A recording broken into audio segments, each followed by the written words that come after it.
राजा सूरज महल के विशाल बगीचे में शांत भाव से बैठा हुआ था। तभी उसका मंत्री चतुर सिंह तेजी से वहां पहुंचा। महाराज के जय हो, जय हो। महाराज, आज आपके लिए अत्यंत शुभ समाचार लेकर आया हूँ। ऐसी कौन सी खबर है मंत्री, जिसने तुम्हें इतना प्रसन्न कर दिया? महाराज, ऐसा लगता है जैसे हमारे राज्य के अच्छे दिन आने वाले हैं। क्या आपने अर्जुन नाम के प्रसिद्ध व्यापारी के बारे में सुना है? वो बहुत बड़ा हीरो का सौदागर माना जाता है। ये नाम सुनते ही राजा सूरज के चेहरे पर आश्चर्य झलक उठा। भला उसे कौन नहीं जानता? उसके नाम की चर्चा तो दूर दूर के राज्यों तक फैली हुई है। कहते हैं उसके पास दुनिया के दुर्लभ और अनमोल हीरे मौजूद हैं। हर राजा चाहता है कि अर्जुन उसके राज्य में व्यापार करे। मैंने तो ये भी सुना है कि जिस राज्य में वो कदम रखता है, वहाँ व्यापार अपने आप फलने फूलने लगता है और समृद्धि बढ़ जाती है। लोग सच्चे कहते हैं महाराज। अर्जुन को बहुत शुभ माना जाता है और उसके आने से कई राज्यों की किस्मत बदल चुकी है। ओह, तो वो हमारे राज्य में कब आने वाला है? सूचना मिली है कि वो कल नगर की सीमा में प्रवेश करेगा। अरे वाह, तो फिर उसके स्वागत में कोई कमी नहीं रहनी चाहिए। हम स्वयं नगर की सीमा पर जाकर अर्जुन का स्वागत करेंगे। राजा सूरज का आदेश सुनकर मंत्री चतुर सिंह प्रसन्न हो उठा और वहां से चला गया।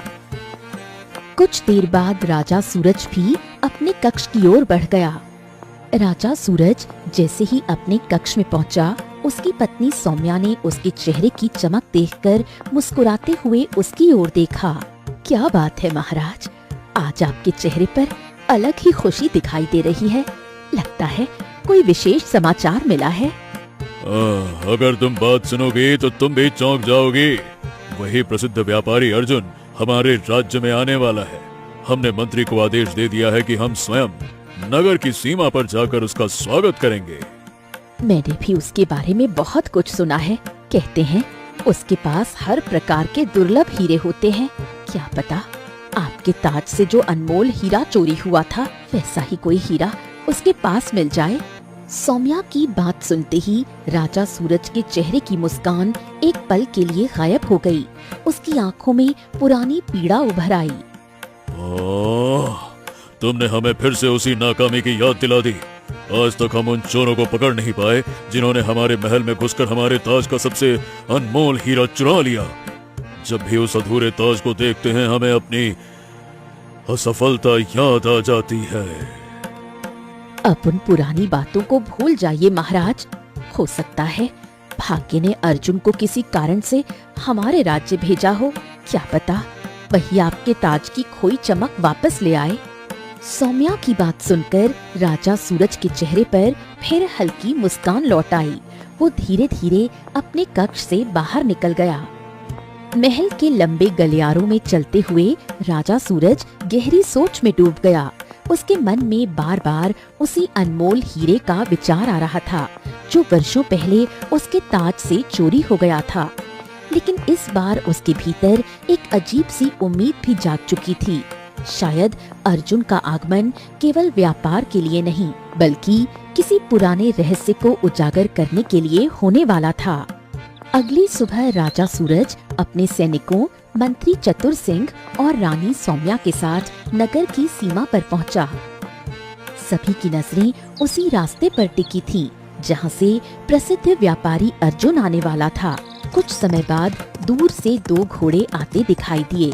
एक घोड़े पर एक सुंदर युवक अपनी पत्नी के साथ बैठा था, जबकि दूसरे घोड़े पर एक और नौजवान सवार था। दोनों घोड़ों पर कीमती सामान और भारी गठरियां लदी हुई थीं।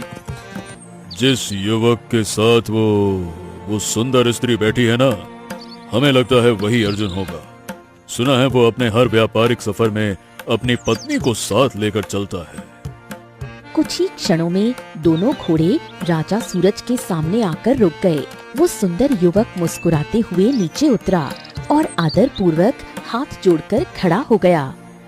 महाराज की जय हो, महाराज की जय हो। आपने बिल्कुल सही पहचाना, हम ही अर्जुन हैं और ये है हमारी पत्नी पूजा जी।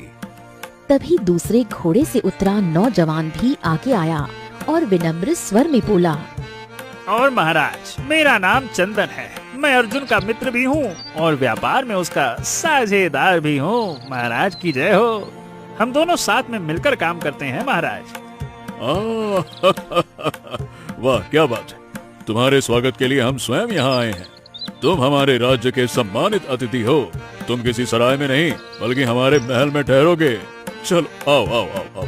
राजा सूरज अर्जुन, पूजा और चंदन को पूरे सम्मान के साथ महल की ओर ले गया। जलपान के बाद राजा सूरज मुस्कुराते हुए अर्जुन की ओर देखने लगा। कल हम तुम्हें अपने राज्य के सबसे सुंदर जंगल की सैर करवाएंगे। व्यापार की बातें तो उसके बाद में होंगी। अभी तुम लोग लंबा सफर तय करके आए हो, पहले थोड़ा आराम करो, है ना? चलो। इतना कहकर राजा सूरज वहाँ से चला गया। अगले दिन सुबह राजा सूरज, रानी सौम्या, मंत्री चतुर सिंह, अर्जुन, पूजा और चंदन के साथ जंगल की ओर निकल पड़ा। कुछ ही देर में वो सभी एक मनमोहक झरने के पास पहुंच गए। चारों तरफ हरियाली फैली हुई थी। पक्षियों की मधुर आवाजें और झरने की कलकल वातावरण को और भी सुंदर बना रही थी। वाह, क्या बात है। कुछ भी कहिए महाराज, आपका ये जंगल सचमुच अद्भुत है। हाँ, यहाँ आकर मन को एक अलग सी शांति महसूस हो रही है। इसी दौरान पूजा की नजर राजा सूरज के सिर पर रखे ताज पर पड़ी। वो कुछ पल उसे देखती रही, फिर हल्की मुस्कान के साथ बोली, महाराज, अगर आप बुरा ना माने तो क्या मैं एक बात पूछ सकती हूँ? हाँ, नहीं संकोच, पूछो। आपका ताज बेहद सुंदर है, लेकिन ऐसा लगता है जैसे उसमें कोई महत्वपूर्ण चीज अधूरी रह गई हो। उसकी बात सुनते ही राजा सूरज के चेहरे पर एक पल के लिए गंभीरता छा गई। उसने धीरे से अपना ताज उतारा और पूजा की ओर बढ़ा दिया। ये ताज हमारे पूर्वजों की निशानी है। कभी इसमें एक दुर्लभ हीरा जड़ा हुआ था, लेकिन कुछ समय पहले चोर उसे निकाल कर ले गए। अगर पूरा ताज चोरी हो जाता तो शायद इतनी पीड़ा नहीं होती। अरे, पर उन्होंने ताज को अधूरा छोड़ दिया। जब भी हम इसे देखते हैं, हमें अपनी असफलता याद आती है। राजा सूरज की बात सुनकर अर्जुन और चंदन दोनों एक दूसरे की ओर देखने लगे। कुछ क्षणों बाद अर्जुन ने अपनी जेब से एक चमकता हुआ दुर्लभ हीरा निकाला। महाराज, जरा ये देखिए। एक बार इस हीरे को अपने ताज में लगा कर देखिए और मुझे लगता है कि शायद इसकी कमी पूरी हो जाएगी। लीजिए। जैसे ही हीरा ताज के बीचों बीच पहुंचा, वो उसमें बिल्कुल समा गया। क्षण भर में ताज की चमक कई गुना बढ़ गई। वाह वाह वाह, क्या बात है। ये तो अद्भुत है। ऐसा लग रहा है जैसे ये हीरा शुरू से इसी ताज का हिस्सा रहा हो। क्या बात है। अर्जुन के चेहरे पर हल्की मुस्कान फैल गई। क्या पता महाराज, कहीं वो रहस्यमयी चोर मैं ही ना रहा हूँ। ये सुनते ही राजा सूरज जोर से हंस पड़ा।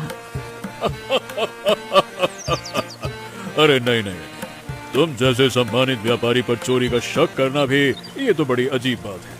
कहाँ एक प्रतिष्ठित सौदागर और कहाँ एक चोर।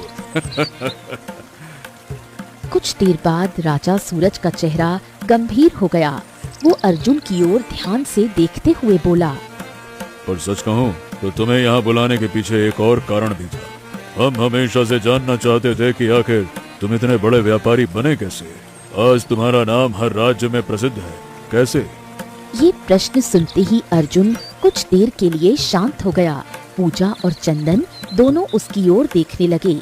कुछ क्षणों बाद अर्जुन ने धीमे स्वर में कहना शुरू किया, इसके पीछे एक लंबी और विचित्र कहानी छिपी है महाराज। तो हम वो कहानी अवश्य सुनना चाहेंगे। हमें रोचक कथाएं सुनने का बड़ा शौक है और तुम्हारी कहानी तो निश्चित ही साधारण नहीं होगी।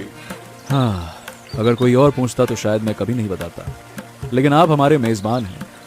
आपने सम्मान दिया, इसीलिए मैं सच्चाई छिपाऊंगा नहीं। हो सकता है मेरी कहानी सुनकर कोई पुराना रहस्य भी सामने आ जाए, ऐसा रहस्य जिसे याद करके आज भी किसी का क्रोध भड़क उठे। राजा सूरज ये सुनकर भीतर ही भीतर चौंक गया, लेकिन उसने कुछ नहीं कहा। अर्जुन कुछ क्षणों तक गहरी सोच में डूबा रहा, फिर धीरे धीरे अपनी कहानी सुनाने लगा। बहुत समय पहले की बात नहीं है महाराज। एक समय ऐसा भी था जब ना मैं व्यापारी था और ना ही मेरा कोई नाम जानता था। केशव नगर राज्य के पास एक छोटा सा गांव था। उसी गांव में 2 अनाथ मित्र रहते थे, अर्जुन और चंदन। दोनों की दोस्ती पूरे गांव में मिसाल मानी जाती थी। एक सुबह अर्जुन अपने घर से बाहर निकल ही रहा था कि तभी गांव का मुखिया उसके सामने आकर रुक गया। अच्छा हुआ बेटा, तुम यही मिल गए। मैं अभी तुम्हारे घर ही आने वाला था। क्या बात है मुखिया जी, आप कुछ परेशान दिखाई दे रहे हैं। कमला मौसी की बेटी संजना का विवाह तय हुआ है। तुम उनकी हालत तो जानते हो, घर में खाने तक की तंगी रहती है। पूरा गांव मिलकर थोड़ा थोड़ा धन जोड़ रहा है ताकि संजना का विवाह इज्जत के साथ में हो सके। देखो बेटा, तुम हमेशा लोगों की सहायता करते आए हो, इसीलिए इस बार भी उम्मीद लेकर तुम्हारे पास आया हूँ। मुखिया की बात सुनकर अर्जुन कुछ देर सोच में डूब गया। फिर उसने हल्की मुस्कान के साथ उसकी ओर देखा। ठीक है, आप चिंता मत कीजिए मुखिया जी। मुझे पता है कि संजना का विवाह 10 दिन बाद है। उससे पहले मैं इतना धन जुटा दूंगा कि कमला मौसी को किसी चीज की कमी महसूस नहीं होगी। बेटा, मुझे तुमसे यही आशा थी। भगवान तुम्हारा भला करे। मुखिया वहाँ से चला गया। अर्जुन तुरंत अपने मित्र चंदन के घर की ओर बढ़ गया। जैसे ही वो अंदर पहुंचा, चंदन मुस्कुराते हुए उसकी ओर देखने लगा। अरे अरे भाई, मैं कब से तेरा इंतजार कर रहा था। चल बता, इस बार किधर हाथ साफ करना है? अर्जुन उसके पास जाकर बैठ गया। यार, उसकी बात बाद में करेंगे, पहले एक जरूरी बात सुन। आज पता है, मुखिया जी मेरे पास आए थे। तुझे पता तो है ना, वो कमला मौसी की बेटी संजना है, उसका विवाह तय हो गया है। और उन्होंने तुझसे मदद मांगी, सही कहा ना? अरे आखिर कब समझेगा रे अर्जुन, हम दोनों डाकू हैं रे डाकू। तू गांव वालों के लिए अच्छा काम करता फिरता है, लेकिन जिस दिन लोगों को पता चला कि हम कौन है ना, उसी दिन तेरी सारी अच्छाई मिट्टी में मिल जाएगी। हो सकता है कि तू सही कह रहा हो, लेकिन कभी ये सोचा है कि आज तक किसी को हमारे बारे में पता क्यों नहीं चला? अरे भाई, सीधी सी बात है, क्योंकि हम बहुत सावधानी से काम करते हैं, तेरी दया और भलाई की वजह से नहीं। जो भी हो, अब ये बता, क्या इस नेक काम में तू मेरा साथ देगा? डाका डालने में तो तू हमेशा मेरे साथ रहता है, नेक काम का बता, देगा साथ? वाह वाह वाह वाह, ये मीठी मीठी बातें करके मुझे उलझा मत। बड़ा आया। ठीक है ठीक है ठीक है ठीक है, ऐसे देख मत, दूंगा तेरा साथ, लेकिन साफ साफ सुन ले, संजना की शादी के लिए मेरे हिस्से से एक भी सिक्का नहीं जाएगा। तुझे पुण्य कमाने का शौक है तो तू कमा भाई, मुझे तो बस रोमांच पसंद है। अब ये बता, अगली चोरी कहाँ करनी है? चंदन कुछ पल गहरी सोच में डूबा रहा, फिर उसकी आंखों में चमक उभर आई। केशव नगर के राजा सूरज के पास एक बेहद कीमती ताज है, उसमें एक अनमोल हीरा जड़ा हुआ है। अगर हम वो चुरा लें तो फिर पूरी जिंदगी आराम से कट जाएगी। ये सुनते ही अर्जुन मुस्कुराने लगा। वाह मेरे दोस्त, सीधा राजा सूरज के महल में डाका डालने की सोच रहा है। चल, मुझे मंजूर है। वैसे भी मुझे मुश्किल काम पसंद है, तो अब चले, बता कब चलना है? अरे अपन को तो रोमांच पसंद है भाई, आज ही रात कांड कर डालते हैं, ठीक है? चलो। रात गहरा चुकी थी, चारों ओर सन्नाटा फैला हुआ था। अर्जुन और चंदन राजा सूरज के महल के बाहर खड़े थे। दोनों की निगाहें महल के विशाल द्वार पर टिकी थीं। अरे लेकिन ये बता कि हम अंदर जाएंगे कैसे? अरे चिंता मत कर भाई, मैंने कई दिनों से इस महल पर नजर रखी हुई है। थोड़ी देर में द्वार पर खड़ा सैनिक ना ऊँघने लगेगा, उसे खड़े खड़े सोने की आदत है। मौका देखते ही अर्जुन और चंदन चुपचाप महल के भीतर दाखिल हो गए। कुछ ही देर में वो उस कक्ष तक पहुंच गए जहां राजा सूरज का बहुमूल्य ताज रखा था। चंदन ने फुर्ती से ताज उठाया और उसमें जड़ा हुआ कीमती हीरा निकाल लिया। उसी समय अर्जुन की नजर पास रखी स्वर्ण मुद्राओं पर पड़ी। उसने उनमें से कुछ मुद्राएं उठा ली। अरे ये क्या कर रहा है? पागल पागल हो गया है क्या? है? उस हीरे की कीमत के सामने इन सिक्कों की कोई औकात नहीं है। रख दे इसको। जितना कहा जाए ना उतना ही सोच। अब यहाँ से निकलते हैं, चल। दोनों बिना आवाज किए महल से बाहर निकल गए और सीधे अपने गांव की ओर लौटे। गांव पहुंचने के बाद अर्जुन अचानक गंभीर हो गया। चंदन, ये बता, कभी सोचा है इतना बड़ा हीरा इस देश में हम कभी बेच भी पाएंगे क्या? अरे यार दत्त तेरे की, ये तो मैंने सोचा ही नहीं। अब क्या करेंगे इसका? अभी कुछ नहीं। जिस दिन हम इस देश से बाहर जाएंगे ना, उसी दिन इसे बेचेंगे। तब तक इन स्वर्ण मुद्राओं से काम चल जाएगा, देख। लेकिन हाँ, उन सिक्कों को हाथ लगाने के बारे में सोचना भी मत, वो संजना की शादी के लिए हैं, समझा ना? चंदन ने नाराज होकर मुंह फेर लिया, लेकिन कुछ बोला नहीं। अगली सुबह अर्जुन ने वही स्वर्ण मुद्राएं मुखिया को सौंप दी। अब संजना का विवाह पूरे सम्मान के साथ होगा बेटा। बेटा, तेरी ये मदद हम कभी नहीं भूलेंगे। बहुत बहुत धन्यवाद। अर्जुन बस हल्का सा मुस्कुराया और वहां से चला गया। वो सीधे चंदन के घर पहुंचा। चंदन एक कोने में बैठा था और उसके चेहरे से नाराजगी साफ झलक रही थी। मैं समझ सकता हूँ कि तू इतना उदास क्यों बैठा है, लेकिन अब मेरी बात ध्यान से सुन रहे। देख, मुझे ना एक पक्की खबर मिली है।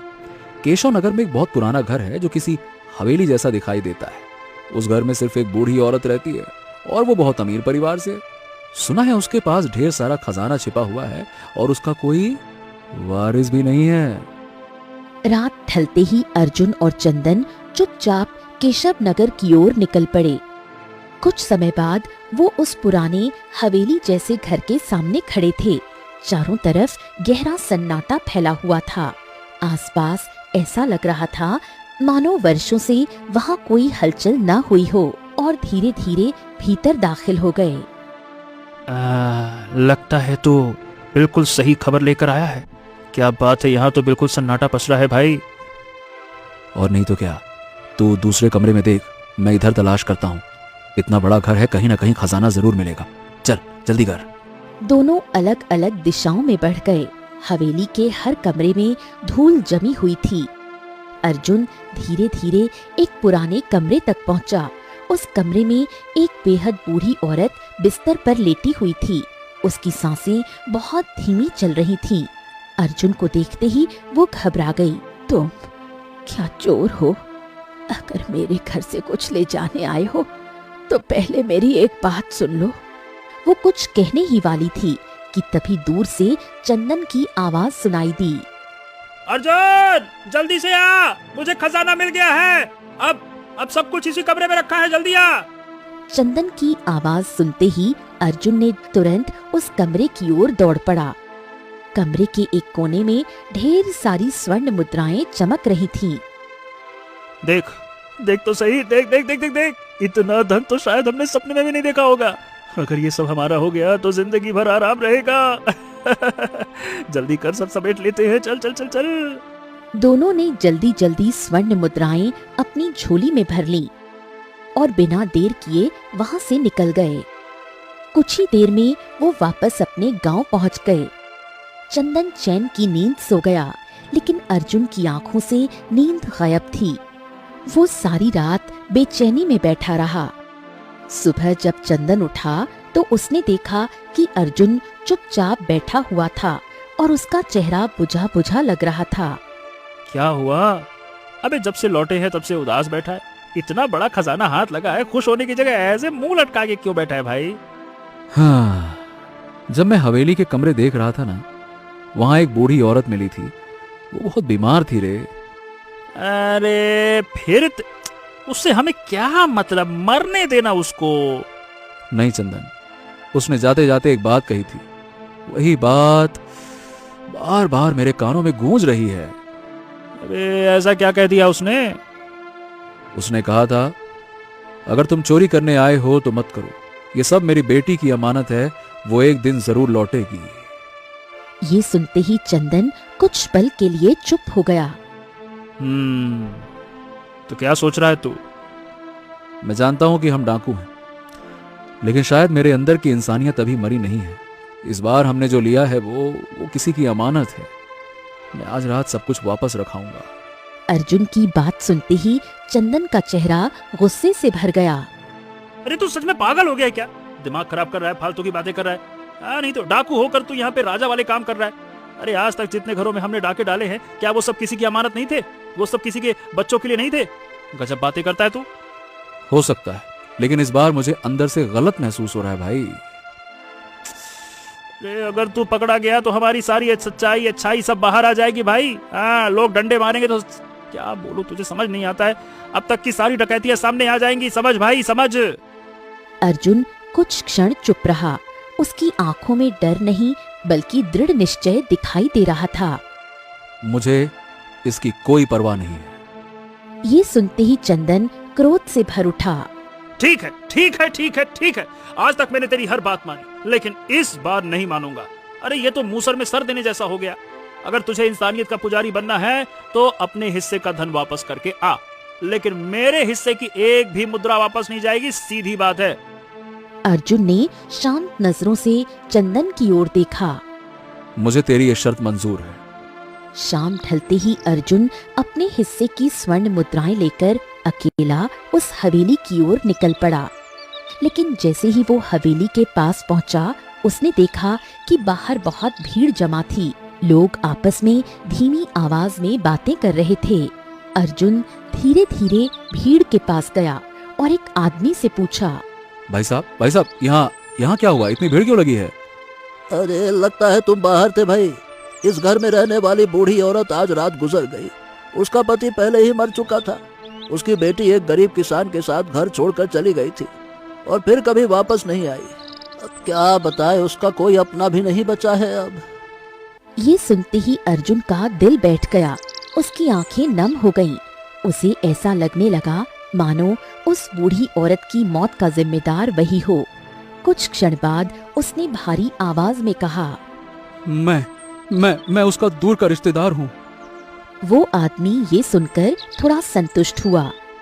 अच्छा, अगर ऐसा है तो उसका अंतिम संस्कार तुम्हें ही करना होगा भाई। इतना कहकर वो आदमी अर्जुन को हवेली के अंदर ले गया। वही हवेली जहाँ पिछली रात वो चोरी करने आया था। अगली सुबह अर्जुन ने पूरे विधि विधान के साथ उस बूढ़ी औरत का अंतिम संस्कार किया। उसकी आंखों में अपराध बोध साफ दिखाई दे रहा था। उसे पहली बार एहसास हो रहा था कि चोरी केवल धन नहीं चुराती, कई बार किसी की उम्मीदें भी छीन लेती है। अर्जुन चुपचाप हवेली में लौटा और जिस स्थान से उसने स्वर्ण मुद्राएं उठाई थीं, उसी जगह वापस रखाया। इसके बाद उसने हवेली छोड़ने के बजाय वहीं रहने का निर्णय लिया। दिन बीतते गए और अर्जुन उसी घर की देखभाल करता रहा। कुछ समय बाद एक दिन चंदन वहां पहुंचा। हवेली के भीतर अर्जुन को देखकर उसके चेहरे पर झुंझलाहट साफ दिखाई देने लगी। अरे तू सच में पागल हो गया है क्या? अरे जो करना था वो तू कर चुका है, अब यहाँ बैठकर क्या कर रहा है? चल। जिस तरह हमारे मन में इस घर को लूटने का विचार आया था, वैसे ही किसी और डाकू के मन में भी आ सकता है। मैं बस उस बूढ़ी औरत की बेटी का इंतजार कर रहा हूं ताकि उसकी अमानत उसे वापस सौंप सकूं। अर्जुन की बात सुनते ही चंदन और ज्यादा गुस्से में भर गया। मुझे तो पता ही नहीं था कि तेरे अंदर इतना बड़ा संत छिपा बैठा है। अबे साधु महाराज बन के क्या करेगा? पागल है क्या? जंगल में भटकेगा? दिमाग खराब कर रहा है तू। मैं तो तुझे समझाने आया था कि अगर तू पकड़ा गया तो जिंदगी भर आराम से नहीं, जेल में बिताएगा तू। समझ, तू कारावास में जीवन बिताना चाहता है क्या? पागल कहीं का। अगर ऐसा हुआ तो मुझे वो भी मंजूर है, लेकिन उस औरत की अमानत लौटाए बिना मैं यहां से नहीं जाऊंगा। चंदन गुस्से से पैर पटकता हुआ वहां से चला गया। समय धीरे धीरे बीतता गया। एक दिन अर्जुन बाजार से सामान लेकर हवेली लौटा। जैसे ही उसने घर के भीतर कदम रखा, उसकी नजर सामने बैठी एक सुंदर युवती पर पड़ी। उसे देखकर वो हैरान रह गया। कौन हो तुम? ये सवाल मुझे तुमसे पूछना चाहिए। ये मेरा घर है, पहले तुम बताओ कि तुम कौन हो। उसकी बात सुनकर अर्जुन कुछ पल के लिए शांत हो गया। तो तुम उस बूढ़ी औरत की बेटी हो? हाँ, मेरा नाम पूजा है। अगर तुम उनकी लड़की हो तो अपनी माँ के अंतिम समय में उनके पास क्यों नहीं थी? ये सुनते ही पूजा की आंखों से आंसू बहने लगे। वो फूट फूट कर रो पड़ी। अब मुझे अपनी गलती समझ आ रही है। मैंने एक गरीब किसान से प्रेम किया था, लेकिन उसका स्वभाव बहुत खराब था। मेरे पिता ने मुझे बहुत समझाया, मगर मैंने किसी की बात नहीं मानी। मैं अपनी माँ के आंसुओं को भी नजरअंदाज करके उसके साथ चली गई। विवाह के बाद मुझे पता चला कि वो आदमी लालची और क्रूर था। एक दिन चोरी के आरोप में गांव वालों ने उसे पकड़ लिया। मैं अकेली रह गई और उसे मृत्यु दंड दे दिया गया। मैं घर लौटना चाहती थी, लेकिन शर्म और डर के कारण लौट नहीं पाई। फिर कुछ समय पहले पता चला कि मेरे पिता भी इस दुनिया में नहीं रहे और माँ भी मेरा इंतजार करते करते चली गई।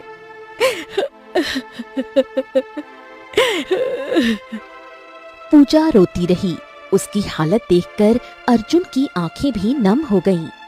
अब तुम बताओ, तुम कौन हो और इस घर में क्या कर रहे हो? मैं एक डाकू हूँ। इतना कहकर अर्जुन ने पूजा को सारी सच्चाई बता दी। उसने बताया कि कैसे वो और चंदन इस हवेली में चोरी करने आए थे और कैसे उसकी माँ की बात सुनकर उसका दिल बदल गया। सब कुछ सुनने के बाद पूजा स्तब्ध रह गई।